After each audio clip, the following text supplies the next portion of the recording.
కేసీఆర్, జై మల్లన్న, జై నిరంజనన్న. ఈరోజు మన ఉమ్మడి కీసర మండలం మన ముఖ్య నాయకుల సమావేశానికి ఇక్కడ విజయోత్సవ సభ జరుపుకుంటున్నాం. దానికి మన ముఖ్య అతిథులుగా వచ్చిన మన వ్యవసాయ శాఖ మంత్రి గారు మన నిరంజనన్న గారు, అదేవిధంగా మన మేడ్చల్ ఎమ్మెల్యే మా నాన్నగారు మల్లారెడ్డి గారు, అదేవిధంగా చైర్మన్ కానీ వైస్ చైర్మన్ కానీ మన సర్పంచ్లు, కౌన్సిలర్స్, కోఆప్షన్ మెంబర్స్, వార్డ్ సభ్యులు, ఎంపీటీసీలు, ఎంపీపీలు, జెడ్పీటీసీ గారికి, అదేవిధంగా మన బీఆర్ఎస్ పార్టీ కుటుంబ సభ్యులందరికీ కూడా పేరు పేరున నమస్కారం.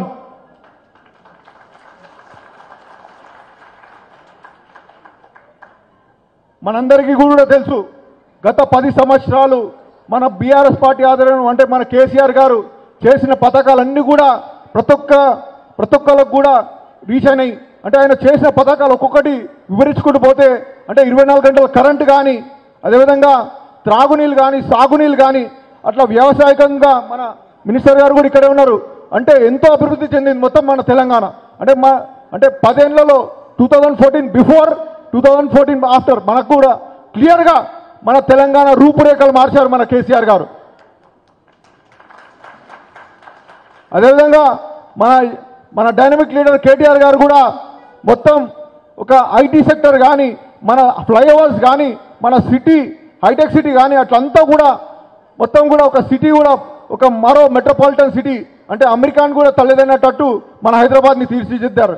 మన యువతకు కూడా మనం అనుకుంటాం అంటే జాబులు రాలేదు అది అన్నీ కాదు, కానీ ప్రైవేట్ సెక్టర్లో చాలా మీడియం ఇండస్ట్రీలో కానీ, ఐటీ సెక్టర్లో కానీ లక్షల జాబులు క్రియేట్ అయినాయి.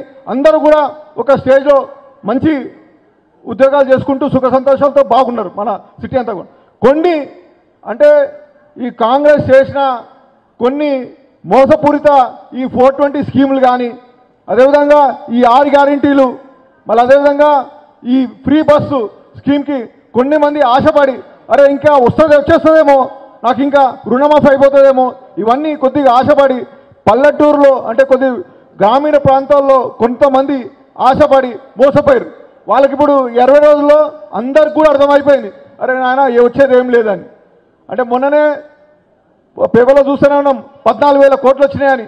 అది ఎవరికన్నా మరి రైతు బంధు వేసిండా, మళ్ళీ పెన్షన్ డబుల్ చేస్తున్నారు అది వేసిండా, మరి ఏది కూడా ఒక్క స్కీమ్ కూడా వస్తలేదు. మరి అవన్నీ కూడా చూస్తుంటే పైసలు ఎక్కడ పోతున్నాయో ఎవరికి అర్థమవుతలేదు. వచ్చినాయి అంటారు, బ్యాంకులు ఉన్నాయంటారు, మళ్ళీ ఎక్కడ పోతున్నాయో అర్థమవుతలేదు. ప్రజలకైతే వస్తలేవు, డెవలప్మెంట్ అయితే అవుతలేదు. అదే మనం చూస్తే కేసీఆర్ గారు అన్ని డెవలప్మెంట్ స్కీమ్లు మన ముంగనే కనిపిస్తున్నాయి. డెవలప్మెంట్ అయిన రోడ్లు కనిపిస్తున్నాయి, హరితారం మన చెట్లు చూస్తూ ఉన్నాం. అట్లా ప్రతి ఒక్కటి కూడా మంచిగా సిటీ కూడా అంతా కూడా డెవలప్ అయింది. మా నాన్నగారి గురించి నేను చెప్పాలంటే నాకన్నా ఎక్కువ మీ అందరికీ బాగా తెలుసు.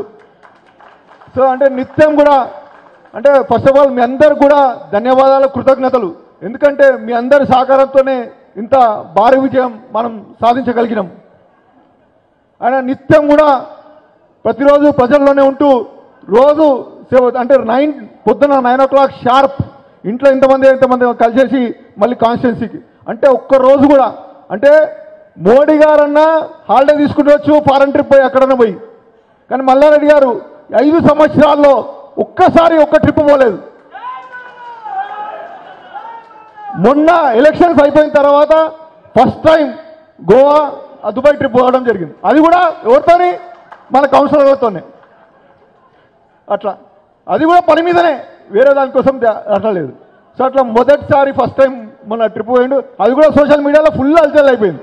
అంటే మినిస్టర్ ఉన్నా లేకున్నా అది కూడా ఫుల్ సోషల్ మీడియాలో హల్చల్ అయిపోయింది అట్లా. సో అట్లా ప్రతి ఒక్కటి ఏది చేసినా కూడా ఒకటి చరిత్ర. మొన్న మీ అందరికీ కూడా తెలుసు ఎంతోమంది కుట్రపడినారు అందరు కూడా. అంటే 5-6 అంటే నేను పేర్లు తీసుకోదలుచుకోలేను, మీ అందరు కూడా తెలుసు.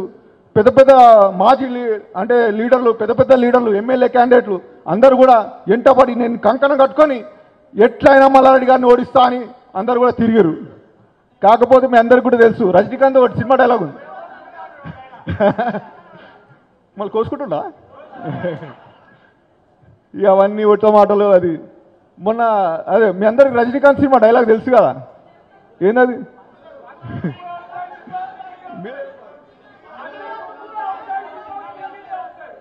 పందులు గుంపు గుంపుగా వస్తాయి, సింహం సింగల్గా వస్తుంది. అట్లా సింగల్గా ఎవ్వరికి కూడా భయపడకుండా పోటీ చేసి ఇప్పుడు భారీ విజయం సాధించారు అందరు కూడా మీ అందరి దయతోని, మీ ఆశీర్వాదాలతో. అదేవిధంగా ఎంతోమంది సోషల్ మీడియాలో కూడా దుష్ప్రచారం చేసిర్రు. మీ అందరూ కూడా తెలుసు, కొన్ని యూట్యూబ్ ఛానల్ అన్నీ కూడా ఉన్నాయి, దొంగ యూట్యూబ్ ఛానల్. ఇప్పుడు అంటే మన కేసీఆర్ గారు ప్రభుత్వం మీద వ్యతిరేకం చెప్తూ మల్లారెడ్డి గారి పేరు మీద ఎంతో దుష్ప్రచారం చేసిర్రు. అంటే అవన్నీ కూడా అవసరం, అంటే ఒక మనిషిని ఇమేజ్ని దెబ్బతీయాలని, అంటే వేరేది కూడా ఏమి కూడా లేదు, ఓ ఇమేజ్ని దెబ్బతీయాలని. అవన్నీ కూడా అంటే మీ అందరూ కూడా తెలుసు, పని చేసే వాళ్ళ మీదనే విమర్శలు ఉంటాయి. ఇప్పుడు పని చేసుకోకుండా ఇంట్లో కూర్చుంటే ఏమైనా ఉంటాయా? ఏముండే, ఎవరేమంటారు? అరే వాళ్ళ ఇంట్లో కూర్చుంటారా ఏం చేస్తారు? రోజు పబ్లిక్లో ఉండి పని చేసే వాళ్ళ మీదనే విమర్శలు ఉంటాయి. సో అట్లా మల్లారెడ్డి గారి మీద ఎన్నో విమర్శలు వచ్చినాయి. అవన్నీ కూడా అధిగమించి మీ అందరి సాయంతో గెలిపించడం జరిగింది. సో ఒక్కటి, మీ అందరూ కూడా అధైర్యపడొద్దు, మన ప్రభుత్వం లేదు పోయిందని. మనం ఎట్లా ఇంతకుముందు గవర్నమెంట్లో ఎట్లా ఉండి పనిచేసామో దానికి ఇంకా 10 రెట్లు మనం పబ్లిక్లో ఉండి రోజు కూడా సేవ చేసుకుంటూ పోదాం. ఖచ్చితంగా ప్రజలు గుర్తిస్తారు. ఎందుకంటే గత 10 సంవత్సరాల నుంచి కూడా ప్రజల్లో ఉండి సేవ చేసింది మన బీఆర్ఎస్ పార్టీ మెంబర్స్, మన పార్టీ వర్కర్స్ అందరూ కూడా మన కార్యకర్తలే. సో అట్లనే నెక్స్ట్ ఎన్నిలో అంటే 1 సంవత్సరం పోతుందా, 5 సంవత్సరాలు పోతుందా, అవంతా మనం దేవుని మీద ఇసిపెట్టేద్దాం ఆ భారం వేసి. ఇంకా మనం మాత్రం నిత్యం ప్రజల్లోనే ఉండి ఏ ప్రాబ్లం వచ్చినా మేమందరం కూడా ఉన్నాం. సో మీకు ఎటువంటి ప్రాబ్లం లేదు, అవన్నీ కూడా మేము చూసుకుంటాం. ఏదైనా పోలీస్ ప్రాబ్లం వచ్చినా, ఏదైనా ఎంఆర్ఓ సరిగ్గా చేయకున్నా మనం అన్నీ కూడా దాన్ని రెక్టిఫై చేసుకుందాం. సో ఇట్లనే కలిసికట్టుగా ఉండి మనమందరు మీ ఆశీస్సులు